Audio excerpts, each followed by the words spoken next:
करती है। तो पहले चरण को लेकर यहां पर लगातार जो है नॉमिनेशन होती हुई नजर आ रही है। बिहार सीटों का नॉमिनेशन चिराग नीतीश में टक्कर जारी है। जेडीयू के खिलाफ चिराग उतार रही है उम्मीदवार। तो बीजेपी के बागियों का ठिकाना बना लोजपा का आशियाना। संत प्रचारक राजेंद्र सिंह लड़ेंगे लोजपा से चुनाव।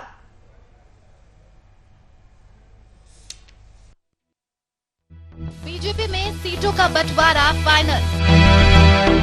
चिराग नीतीश में टक्कर जारी। जेडीयू के खिलाफ चिराग उतार रही है उम्मीदवार। बीजेपी के बागियों का ठिकाना बना लोजपा का आशियाना। बीजेपी के 3 दिग्गजों ने थामा चिराग का दामन। संत प्रचारक राजेंद्र सिंह लड़ेंगे लोजपा से चुनाव।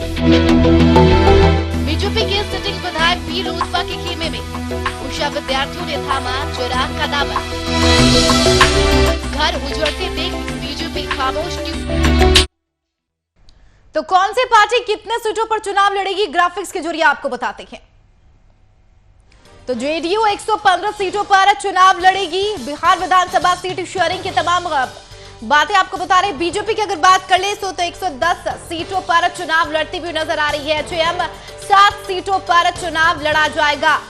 तो बिहार विधानसभा सीट शेयरिंग की तमाम बातें आपको बता रहे। वीआईपी की बात कर ले तो 11 सीटों पर चुनाव लड़ना तय माना जा रहा है। आरजेडी 144 सीटों पर चुनाव जीतेगी।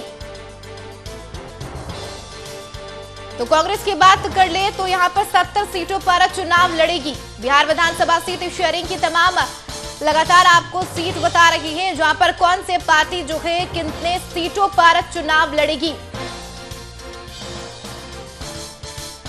द्वारा जानकारी के साथ संपादक बिहार झारखंड के कुंदन कृतज्ञ हमारे साथ जुड़ गए। कुंदन, बिहार विधानसभा सीटों की शेयरिंग यहां पर जारी कर ली गई है और साफ तौर पर तमाम ग्राफिक्स के जरिए दर्शकों को हम बता भी रहे हैं कि कौन सी पार्टी कितने सीटों पर चुनाव लड़ेगी। क्या कुछ अपडेट?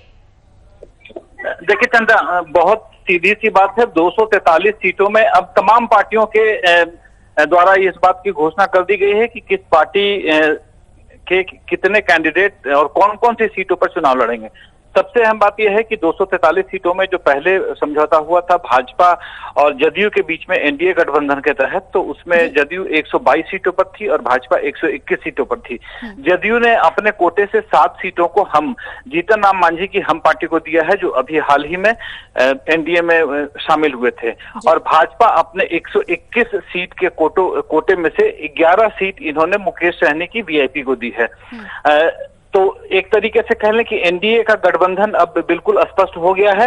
110 सीटों पर भाजपा है, 115 सीटों पर जदयू है, 11 सीटों पर वीआईपी है और 7 सीटों पर हम है।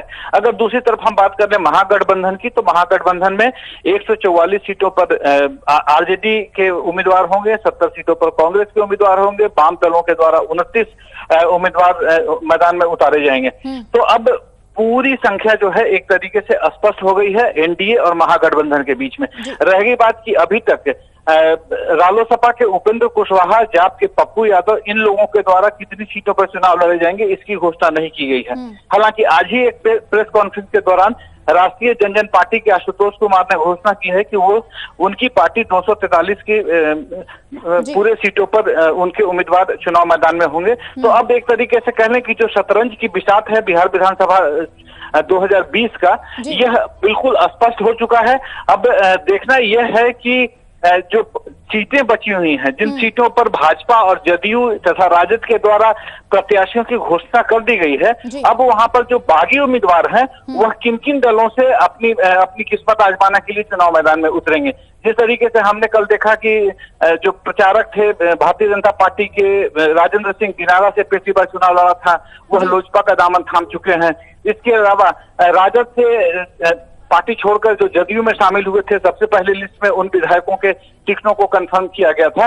तो अभी थोड़े दिनों तक, कल दोपहर तक कह लें, क्योंकि कल पहले चरण के नामांकन का आखिरी दिन है, तो कल दोपहर तक तमाम परिस्थितियां स्पष्ट हो जाएंगी और कहां से कौन कौन उम्मीदवार उतर रहे हैं चुनाव मैदान में, यह भी स्पष्ट हो जाएगा। चंदा, बिल्कुल, यानी कि कल कहीं ना कहीं पूरे तरीके से स्थिति जो स्पष्ट होती भी नजर आएगी। कुंदन, अगर बात कर ले, लगातार यहाँ पर वर्सेस में खेल देखा जा सकता है। नीतीश और चिराग जो है वर्सेस में नजर आ रही है और साथ ही जेडीयू के खिलाफ अपने उम्मीदवारों की घोषणा भी कर चुके हैं, इसको किस तरीके से लिया जा सकता है? चिराग पासवान ने जो दांव खेला है वो अपने आप में लोजपा के लिए एक बहुत बड़ा दांव कह सकते हैं। हालांकि हम लोग इस बात की चर्चा करते रहे हैं कि लोजपा के संस्थापक रामविलास पासवान एक बहुत बड़े मौसम वैज्ञानिक रहे हैं और जनता की नब्ज को पकड़ने में वह काफी आगे रहते हैं। वह उनके शुरुआती दिनों की राजनीति की बात कर लें, जनता दल से लेकर और अभी तक जो उनका करियर रहा है, राजनीतिक करियर, वह कई बार पाला बदलते भी नजर आए हैं। कई बार तो लालू यादव और नीतीश कुमार के साथ वो चुनाव मैदान में रहे हैं, लेकिन इस बार उनकी लोक जनशक्ति पार्टी है वह अकेले चुनाव मैदान में उतरेगी। और सबसे अहम बात यह है कि जो खबरें हमें मिल रही हैं उन खबरों की माने तो बीजेपी अंदरूनी तौर पर लोजपा का साथ दे रही है, वो चाहे उम्मीदवारी के तौर पर हो या बाकी दूसरे संसाधनों के तौर पर। भारतीय जनता पार्टी कहीं ना कहीं एक दोहरा चरित्र के तौर पर उनका उभर कर सामने आ रहा है, जिसमें एक तरफ तो वह ऑफिशियली जदयू के साथ गठबंधन में है एनडीए के प्लेटफॉर्म पर, और दूसरी तरफ इंटरनली उनका सपोर्ट एलजेपी को हो रहा है। और इसके पीछे कहीं ना कहीं एक दूरगामी राजनीति है जो भारतीय जनता पार्टी के थिंक टैंक देख रहे हैं। और सबसे अहम बात आपको बताते हैं कि लोजपा का जिस तरीके से पिछले 2 महीने में सुर बदला है, जिस तरीके से नीतीश कुमार के पिछले 15 साल के कार्यकालों की आलोचना शुरू की है चिराग पासवान ने, उसका भी एक काफी बड़ा इम्पैक्ट रहा है।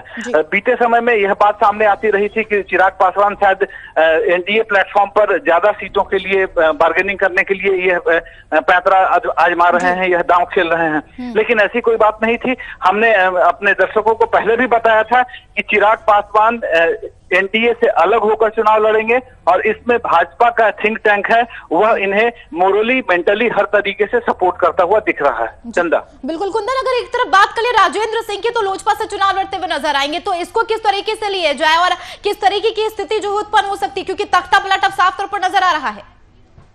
देखिए, राजेंद्र सिंह की बात कर लें तो इनका बैकग्राउंड संघ का रहा है, राष्ट्रीय स्वयंसेवक संघ से जुड़े रहे हैं और झारखंड में इन्हें काफी महत्वपूर्ण जिम्मेदारी दी गई थी। और उस जिम्मेदारी के बाद पिछले 2015 में बिहार विधानसभा चुनाव में पार्टी ने इन्हें दिनारा से अपना प्रत्याशी बनाया था।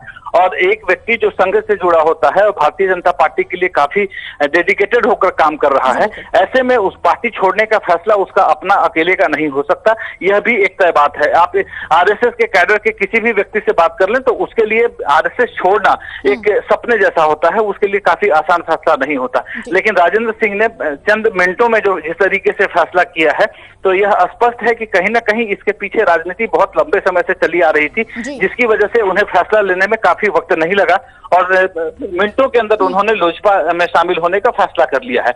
और एक व्यक्ति, खास करके राजेंद्र सिंह जैसी शख्सियत जिस तरीके से भाजपा और आरएसएस की सेवा वर्षों से करते आए हैं, उस जैसा शख्स अगर मिनटों में पार्टी बदलकर दूसरी पार्टी में चला जाता है तो कहीं ना कहीं इसके पीछे भाजपा और आरएसएस के थिंक टैंक का भी समर्थन रहा होगा, क्योंकि इन परिस्थितियों में फैसला लेना बहुत मुश्किल हो जाता है। चंदा, बिल्कुल, दलबदल का सिलसिला एक तरफ देखा जा सकता है, चुनाव चरम पर है। साथ ही कुंदन, अगर बात कर ले उषा विद्यार्थी का, तो उन्होंने भी चुनाव का दामन थाम लिया है, इसको किस तरीके से अभी देखा जा सकता है? विद्यार्थी के साथ साथ आप कई नामों की चर्चा कर सकती हैं।